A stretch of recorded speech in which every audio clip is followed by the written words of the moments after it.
welcome to Bitstorm, a comedy game design podcast by two guys who know nothing about comedy nor game design. I'm Ben Slinger, and with me, as always, ever there, forever next to me, Trevor Scott. Yes, virtually this week. Virtually, like on the screen. Below me, in fact. Yeah. Yeah. What are we doing, Trev? Well, you're taking a sip of your drink, so I'll tell everyone what we're doing. We're doing Click Pitch.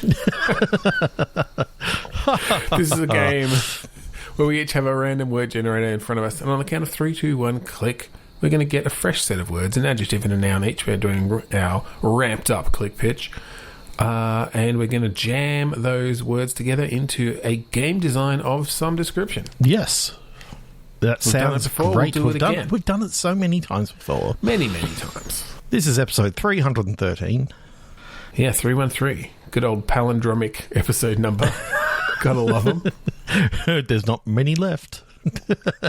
There's infinite left. We're running out of palindromes. They only happen every 10. Well, no. 303, 313, 323, 333, 343. Yeah, well, you know. Where we really want to point out is just when it's all one number, particularly now that we're in the... we have the 100th place in there. Which we've had for at least We've had that for a while. This is already off the rails. I'm just saying, we're coming up to our third triple same digit. That's a thing, right? Yes. Now, if that happened to be on the 3rd of March, that would be insane, but it's not. No, not in 20 episodes. All right. Let's do it. Imagine scatter.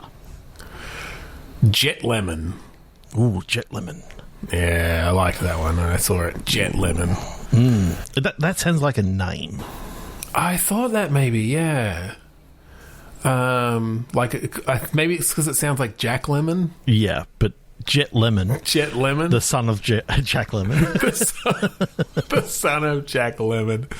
Jet Lemon.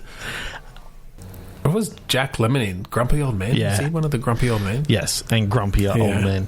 And a whole heap of other films when he wasn't old. Yeah. So I've got the words imagined and scatter. So I'm sort of thinking that Jet Lemon is a bit of a creative sort of person who's a bit scatterbrained, but he's got a great imagination. Okay. Is this sort of a magical reality thing?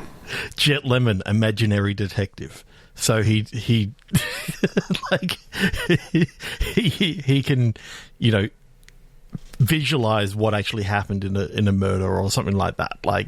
Okay, except he is very creative. So all his visualizations are like little cartoon characters that come and talk to him. Yeah, and they play out the scene as he imagines it.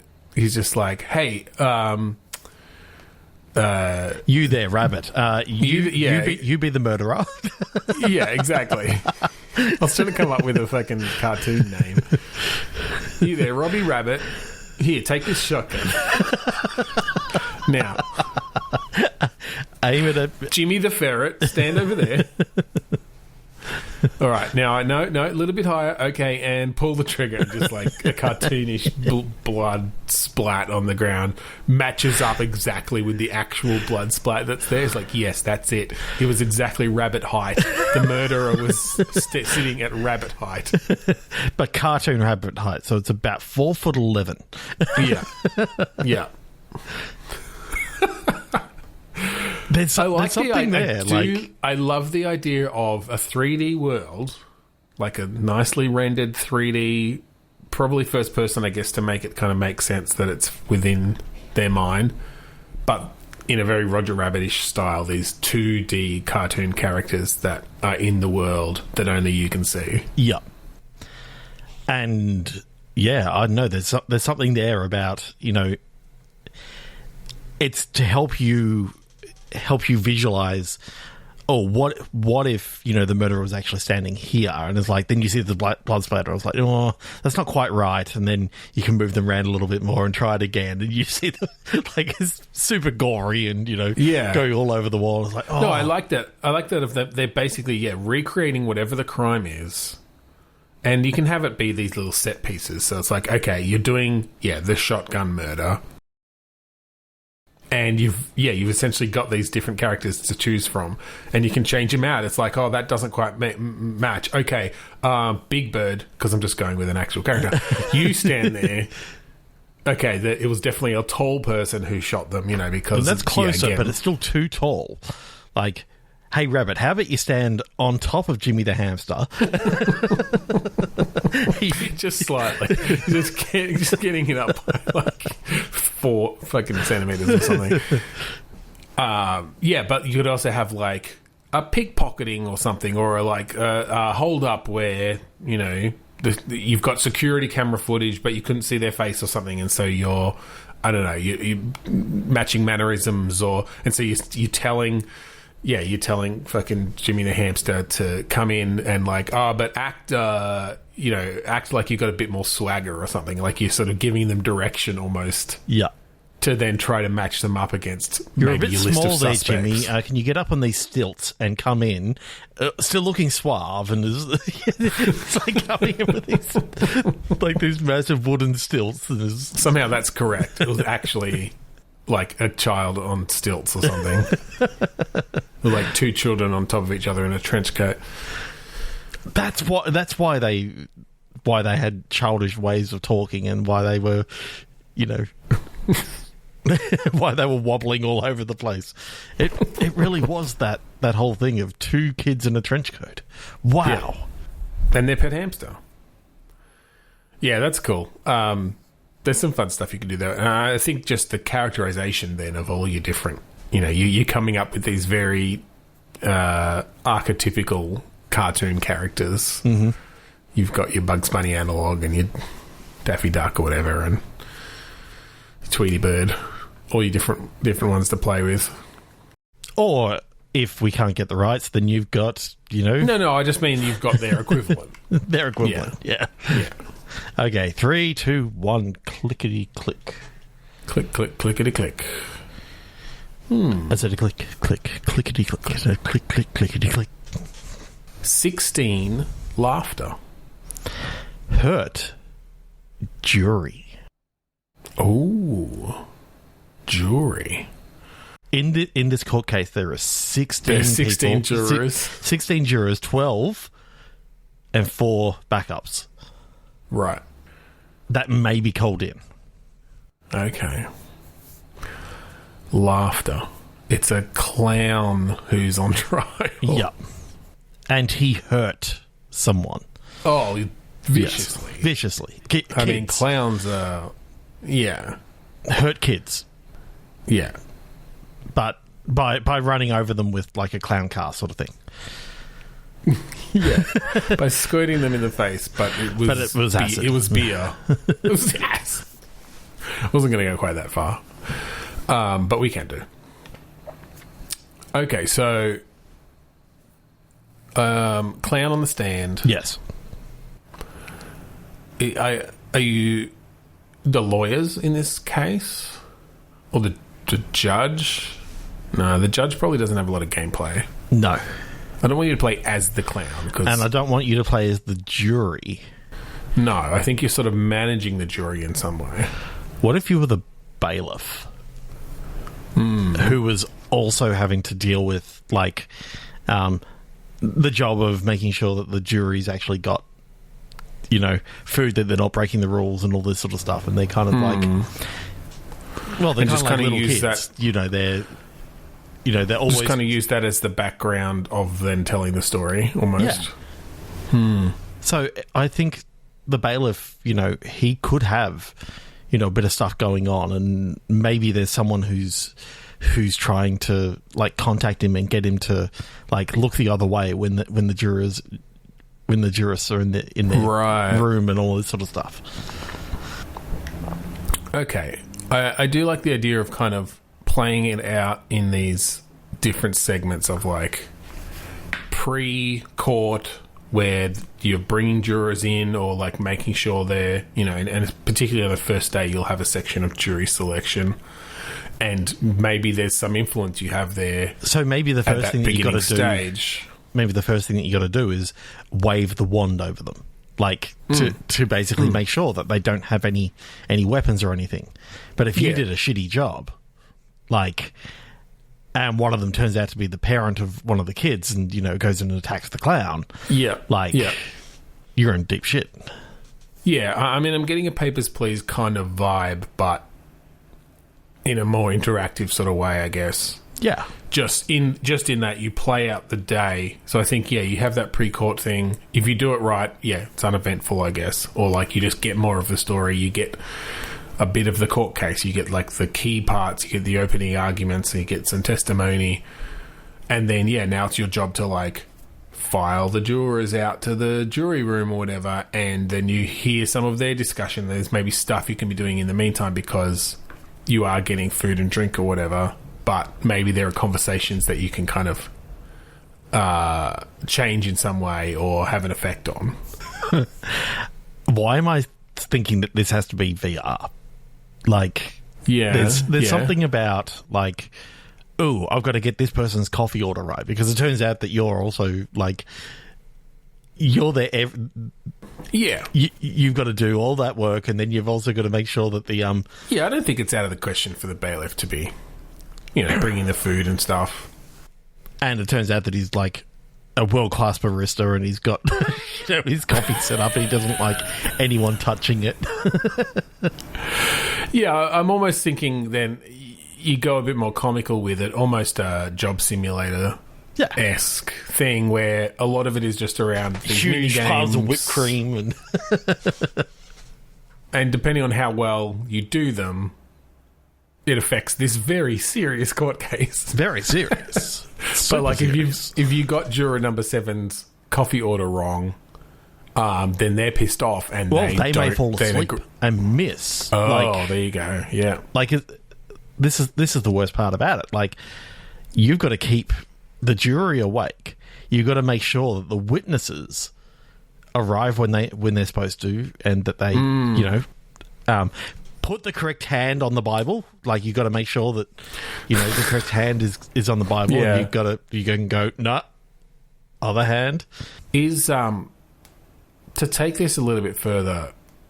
Perhaps this is semi-procedural in that your jurors have different personality traits that will play out in the results of these mini games and the different aspects. The court case itself is somewhat randomized with who the people are, what the crime is, etc. So that then you are kind of having to almost discover these things about the jurors. And again, if you mess up with one juror too many times, like, they, depending on what the personality stuff is, they get kicked out. And one of the replacements comes in. It's like, oh shit, now I've got to start fresh. The dynamics are slightly different. You get one of the backup jurors, and you've lost a life, basically. Yeah, almost. Yeah, if you run out, if you get below 12 and you've got no more backups, then your run is done, basically. Yeah. Or at least you're penalised or something for that. It's a mistrial. For some reason, what came into my head was like one of those TV shows, the Undercover Boss sort of things, where it turns out that your typical one job of the jurors is the judge the whole time. No, I was thinking you were actually the judge the whole time. Oh, right, okay. That's so unethical.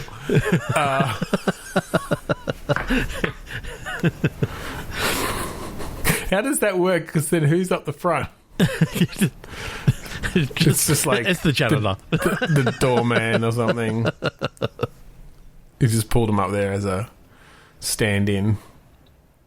It'd be hilarious if you haven't paid attention to the whole thing because you've been getting people's coffee orders and making sure all of this stuff is there, but it's like, you as the judge, it's the best. You have to make the decision. It's the best way for you to actually be impartial, that the jury actually tells you what they believe, and you just go with what they say.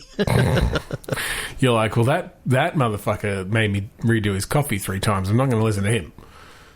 I was just wondering, how would physics work in this? Like, would you have to, like, sort of carry 12 coffees all at once? Like, I mean, I think you'll get bonus points if you do, and it'll be quicker.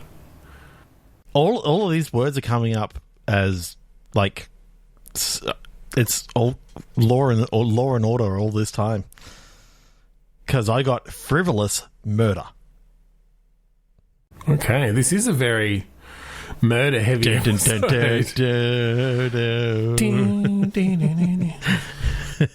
I got AM. Well, it's actually M, but I'm going to treat it as AM shutdown. Ooh. So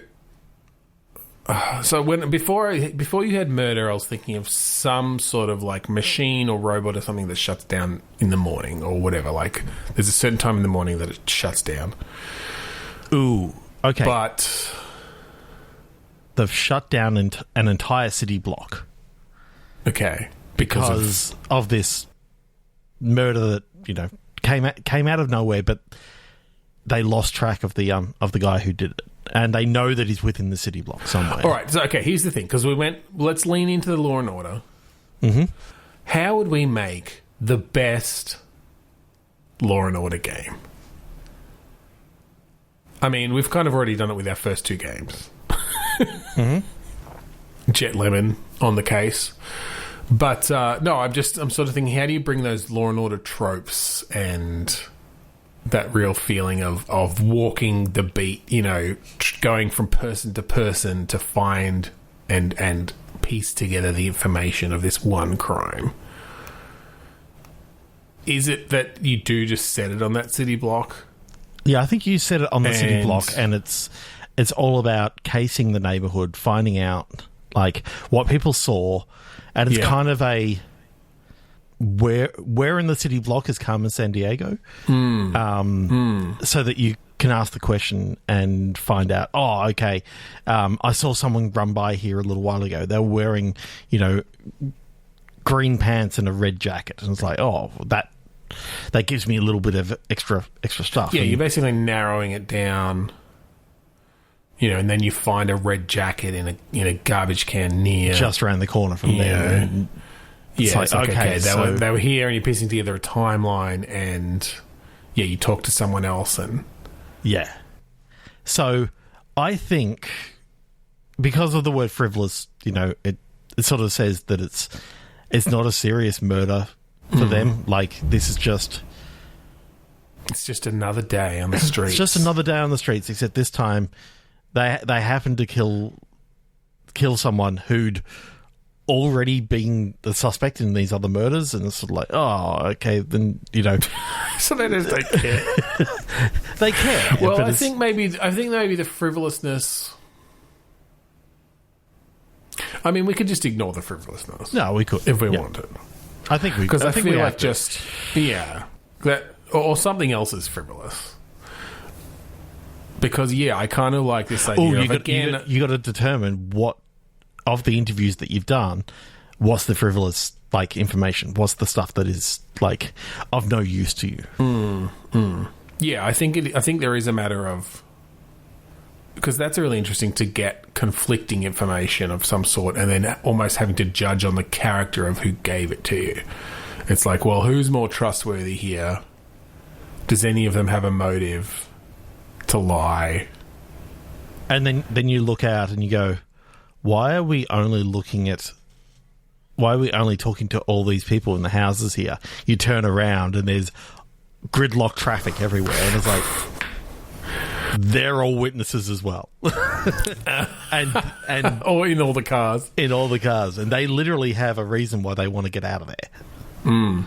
Their motive is to not be gridlocked anymore. That could add an interesting aspect. I do wonder if this is yet again kind of procedurally generated in that way of Yeah, you hit a new block. There's been a murder. You got to solve it, and it's about and the longer connecting up the the longer relationships. that you take, the more issues you cause, like elsewhere, like because people have to be diverted around this city block and all that sort of stuff. So, yeah, I mean that can be the sort of reason for any time penalties and stuff. You get a call from your chief of like, "Why haven't you solved it yet? Like we're still having to route traffic through and."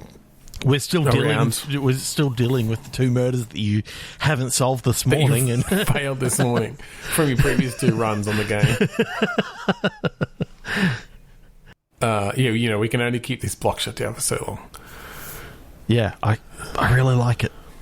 I think it almost feels like VR again in a way, and I think the reason why is I just want that feeling of bringing out your notebook and flipping it open. Yeah. LA Noire style. Yeah. Yeah, exactly. But like doing it in a real VR motion. I mean, there was a VR version of it. But like having your different pages in there for your different suspects or witnesses or whatever, and being able to like, take notes on, do you think they're telling the truth? And you have a lot of automatic stuff in there for linking things together. I think you bring your pen down to it and then you can select from the options as to what you want to write. Yeah, yes. Yeah. You've essentially got almost a bit like when you're playing Cluedo of you're ticking off just the different combinations, the permutations of what is and isn't possible. Yeah. It's like, okay, well, they definitely... because of this chain of evidence and witness reports of the suspect going, this way up the street and then hiding here, the person over here who says they saw them earlier, it must be lying or mistaken, and so you can kind of eliminate that piece of evidence. Yeah. I think it's key, though, that you have a partner with you the whole time, making, like, witty repartee. Yeah. Because, that, again, part of the whole Law and Order trope. Oh, yeah. Yeah, and then every now and again you have a lawyer coming over just going, make sure you don't fuck up this time. Or maybe, we lost the last 3 court cases because you didn't get enough information. Maybe the order part of it is just sort of the summary, the rundown at the end. You find out if they were convicted or not based on your evidence. It's like, no, you fucked up the chain of evidence. You fucked up the timeline, so you didn't get the order right. Therefore... Yeah, exactly. So, you caught someone, you arrested someone. It was the wrong person, but... so they couldn't convict them. So you only get paid half wages. I do like the idea that at any point you can just arrest someone. And it may or may not be the right person. Even if it is the right person, you don't have evidence. Like they don't get put away because you need at least some witness reports and different things. I also like the idea that you can get useful evidence from someone, but then you piss them off so much that they refuse to testify. So it's about sort of how well you handle yourself on the streets. Yeah.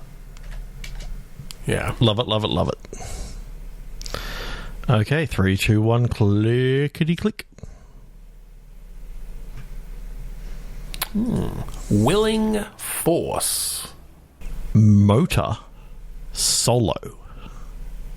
Huh. I mean, force and solo sort of made me think.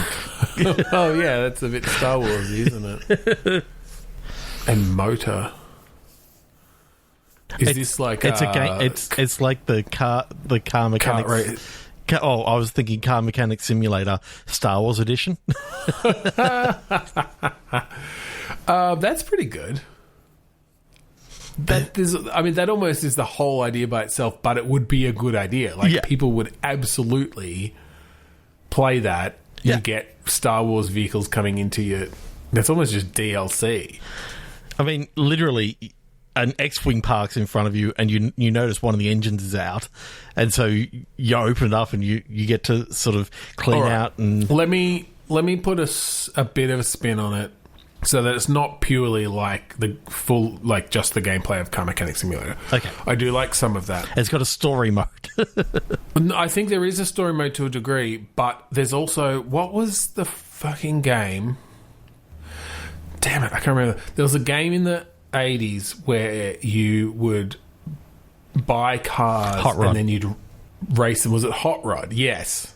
So I'm thinking elements of Hot Rod in there where you're not just like fixing other people's cars. You're buying them, fixing them up, making money then by racing them. Maybe it's like pod races rather than full on starships, or maybe you just start with pod racing. There's something about having to, you need the money, and so therefore, you've taken on some Imperial jobs, but you need to make sure that when they come, that you don't have any of the rebel vehicles there, because you can't let the other know that you're working you can't make both them, sides. Yeah, that you're working for them. So it's almost as if you need two garages. I do like the idea of the risk reward for different jobs. Certainly, that's cool. Yeah, like if you do work for an Imperial or a particularly, vicious bounty hunter or whatever, you risk them just like trashing the place if you don't do a good job or don't do it on time. But yeah, I think the element of being able to drive them or utilize them in some way as well would definitely add to it. And yeah, some sort of story-based mode. What would work well here? Storylets. Yes, they would. They'd work really well, because in comes like, a freighter. Yeah. And it's for a smuggler, so he needs compartments put in. So you put the compartments in. You can close it all up. But if you've done it really, really fast and really, really cheaply, like you sort of subcontracted it out to your nephew because you had like, you had some rebel ships coming in that you needed to get done as quickly as possible, because tomorrow was the Imperial guys coming in, so you needed the rebels all out today.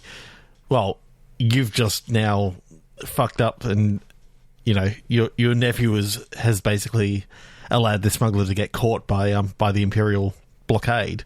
Yep. And yeah, absolutely. Well, that's it. I think the storylets works really well because each job is a storylet, and depending on how well you do each one, it can lead in different directions for just other events and storylets, and jobs to come in. Maybe like if you fuck up that smuggler job with the freighter, then 10 jobs later you get an Imperial guy coming in who's like, yeah, we busted this smuggler, we need you to like strip this for parts or whatever. And then you fucking find the guy hidden in one of the compartments or something, or whatever, right? You've got these different options then. But if you do it well, then I either become a repeat customer and you get other jobs for them, or they recommend you to someone else and you get more smuggling jobs. You get a little phone, you get a little fucking, I was going to say phone message, like holo message from that person saying like, hey, I made it to the other side and sold all my stuff. Like, here's a bonus tip, and look out for my friend who's going to come by with a job for you. Just make sure that there's no Imperial markings around, because he's anti-Imperial. Well, that's it. And what I love about storylets is, what if there was a warranty job that came through, like with an Imperial, right as you're doing the finishing touches on like a Rebel star pilot, his X-wing, the Imperial officer comes in saying, hey, that thing that you did last week, hang on a second. It just starts just starts shooting up, or starts asking questions about why you're doing work for the rebels and all this sort of stuff. I think you'd have to have part of the Rebel Alliance. Maybe like as you upgrade and get more money, like one of the things you can do is like put in lifts to like hide away your whatever ship you're currently working on, or different things, because you might get a little bit of warning of like, oh, there's an Imperial trooper coming in or whatever. It's like, oh shit, like hide away the rebel ship. But what I was going to say is, because you can write the storylets in a way, of course, where it's just like, we need a smuggler character to play this part. If you've, from a previous storylet, had a smuggler character who is still out there and is in a particular state, basically, it's like, okay, that's the character we're going to use. And so you get these repeating things and build up these relationships over time.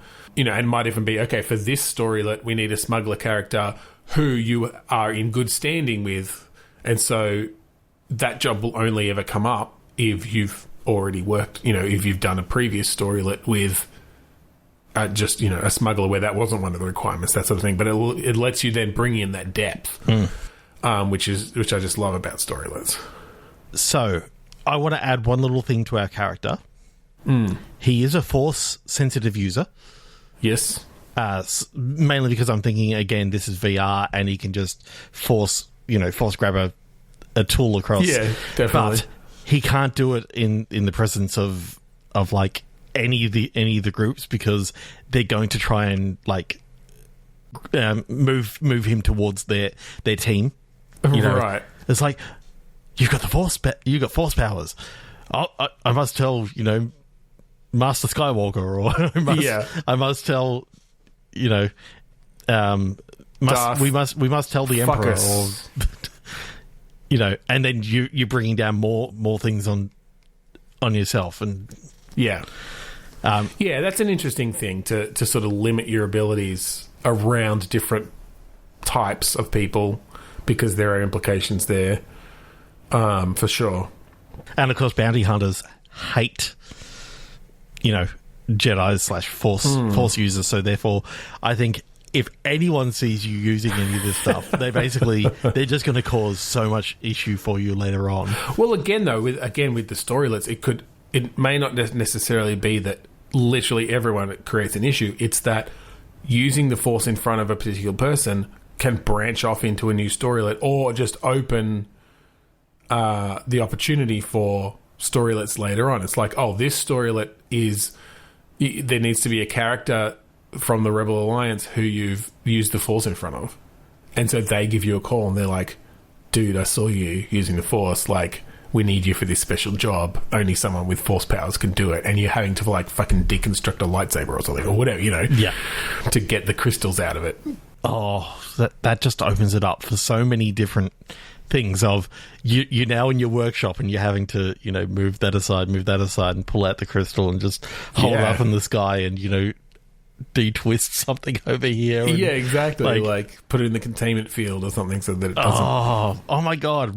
Why hasn't anyone made this game? Like, just the idea this is great. The idea even in of a non-Star Wars universe, this would be really cool, but...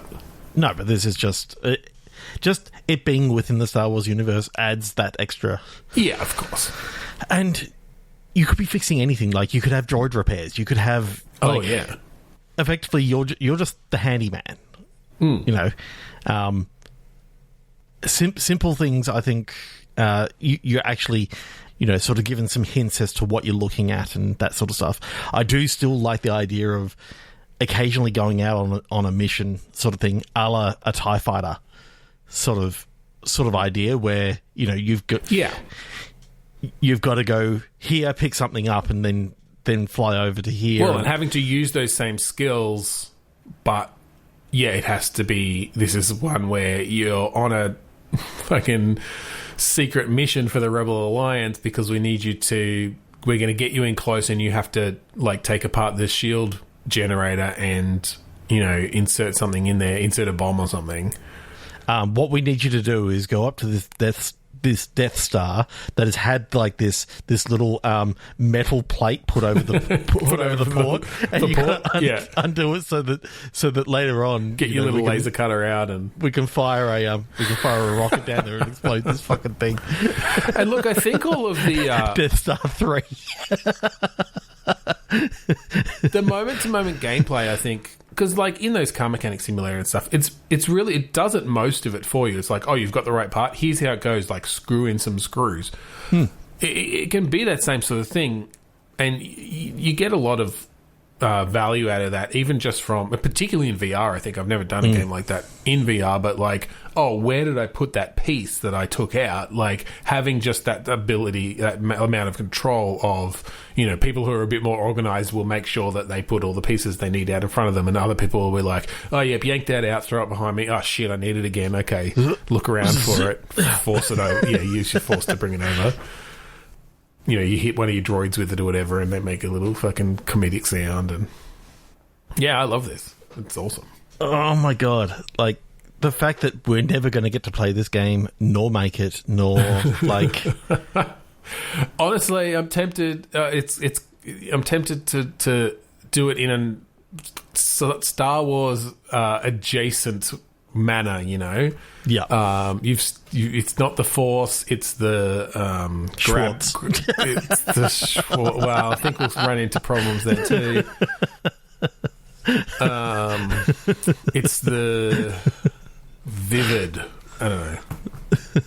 That's a porn company. Maybe we don't need to do that. The fact that you knew that off the top of your head. It's the Grouse. The Grouse. It's a very Aussie. I see you are strong in the Grouse. Young Bogan. Oh, God. All right, well, I think on that note, that might be the end of our episode for tonight. Yeah, unfortunately. Oh, Yeah, my God. that was a good one. We found a good one. We found a really good one there at the end. So now we're depressed for the next week. As we have to live with the idea that this game will never exist. I'm sorry that this episode know. is so depressing. There's they're doing more Star Wars games. Maybe someone will listen, and they need, honestly, there needs to be more games and stories outside of the Jedi stories. I haven't watched Andor yet, which I believe is a bit of that. But definitely games. Like, this could literally be what, Dark Forces was supposed to be a game separate from all the Jedi stuff, and then in the second one they gave him Force powers because they can't not. Yeah, they can't not have the Jedi Dark be Forces 2 Jedi Knight. What? No. Kyle Katarn. It was like what was the one where you played the squad of stormtroopers? Oh yeah.